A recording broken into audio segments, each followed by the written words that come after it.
thing is to find a road that you can go on that can take you all the way, all over Europe. And I call that road, as I've mentioned before, the road to Mikosegi. It actually exists.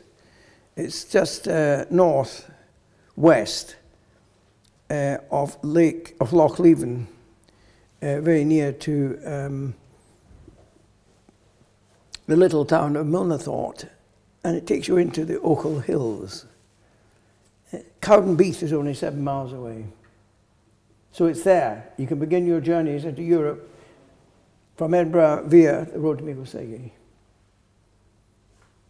And many of the great artists of the world have been on that journey. And those that haven't are obviously people that are a bit dodgy. Okay? Can you be an artist if you're banged up in prison? Can you be an artist if you're over 90? Can you be an artist if you're in an old folks' home?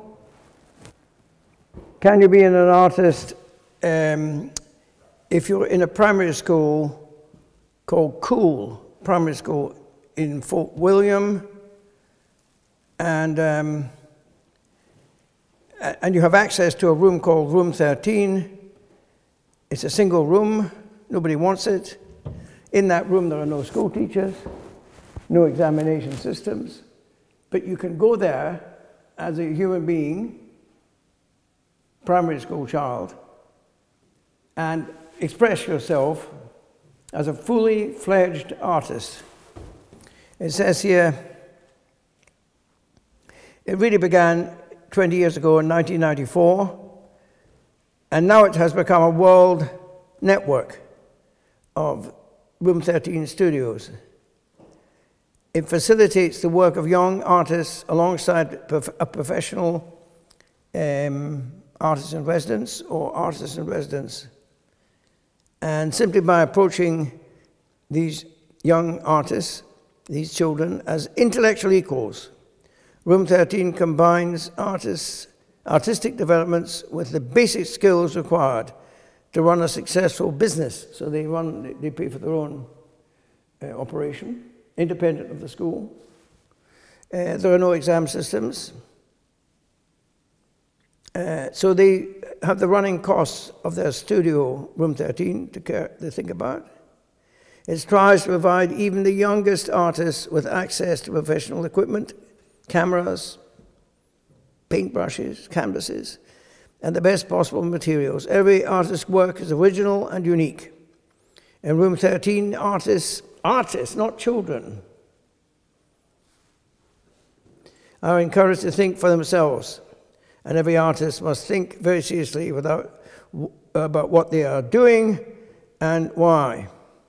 Each piece of art is a product of an individual's exploration of his or her own ideas. Open discussions of ideas is also encouraged. And there you have someone painting The Color of Rain by someone called Kiki Campbell. The Color of Rain. I was never asked to do that when I was at school. Neither were you. And here is a portrait, self-portrait of a young artist in Room 13, Fiona Cameron. An extraordinary portrait. Deserves to be in the,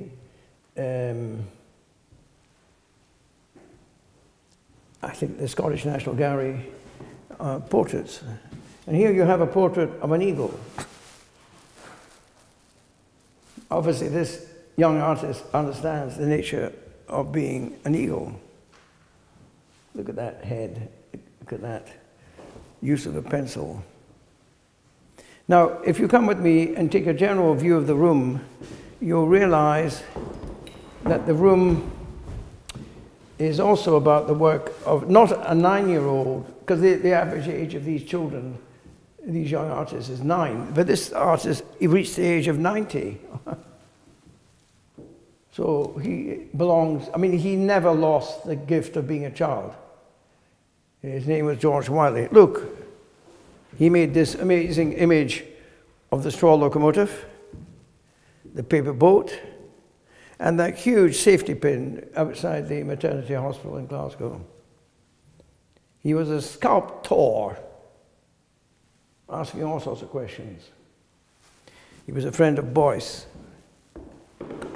And he created, this is a model for a sculpture which was in honor of, it was a memorial to Joseph Beuys. Come and see this. That's the product of room 13. And this more or less sums up the philosophy of George Wiley. Think, think, think, think. I am thinking. What does it mean to be thinking and then making a work of art? If you look at these, you'll see the work of, well, I suppose Scottish artists, including George Wiley in Sarajevo. Here you have the memorial to Beuys being erected on the moor of Rannoch.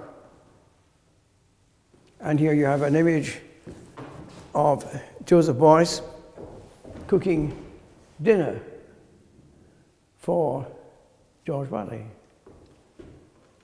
And here you have images of George Wiley's world overlooking the Holy Loch, the world of nuclear submarines. And here you've got, finally, two of the best examples of the work of room 13. The making of 9/11, a day that no one's going to forget. In mid-September 2001, Jodie Fraser returned to school after a short period of absence, not well enough to come to school on September the 11th. She had been watching Neighbours on TV from the sofa in her grandmother's front room, watching Neighbours, when the program was interrupted by news of terrorist attacks in the USA. She proceeded to watch as events unfolded, as one by one the twin towers of the World Trade Center crumbled into dust and took with them so many lives. Jodie was profoundly moved by what she had seen, perhaps more so in light of the fact that she had been watching it live.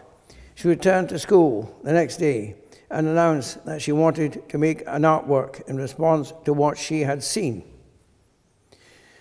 Something that, oh my gosh, what did she say? Something that would always make people want to cry. This image, the making of 9/11, is a document of the process. Jodie applied, the process Jodie applied, you see, to make the artwork, 9/11. Jodie thought that when they fell, the World Trade Center towers looked like matches. This led to the conception behind her piece. She burnt a match for every person that died, all 2,000, over 2,000, in the attack. This process itself was carried out in silence and with the solemnity of a funeral. A small mound of burning matches reduced to glowing embers and eventually charred sticks. These dead matches were then, with equal solemnity, scattered like ashes on a canvas, sized with glue. The application of flecks of spray paint, grey, like the explosion of dust and debris, visible when the towers fell, completed the piece. 9/11 received wide acclaim after it received an individual award in the year 2002. And this particular work here was shown at Tate Modern. So you can be, showing at Tate Modern at the age of whatever it is, 11. And here you have an image of the artist, Jodie Foster. The events of 9/11 and Jodie's response to them had a ripple effect on her contemporaries. This piece was created during an afternoon's experimentation with various materials that, for whatever reason, happened to be lying around the studio.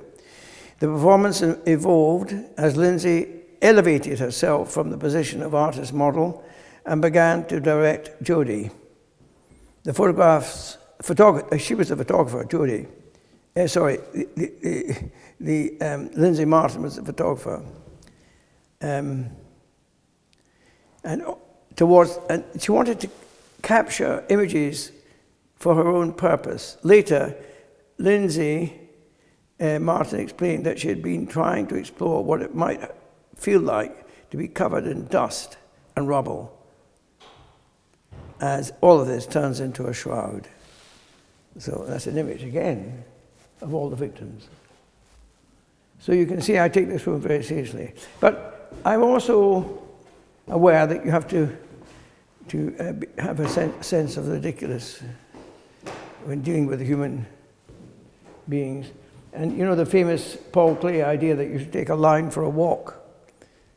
Well, this is, if you take a line for a walk, the line can become very tired. It might have to sit down for a while on a seat. This is a piece by George Wiley. So, we're going to see the final room now, which is the one of the history of the Traverse, where my friend John Martin, who is here, was involved, when he was involved at the very beginning of it. Okay, so that will be the end of what we're trying to do here.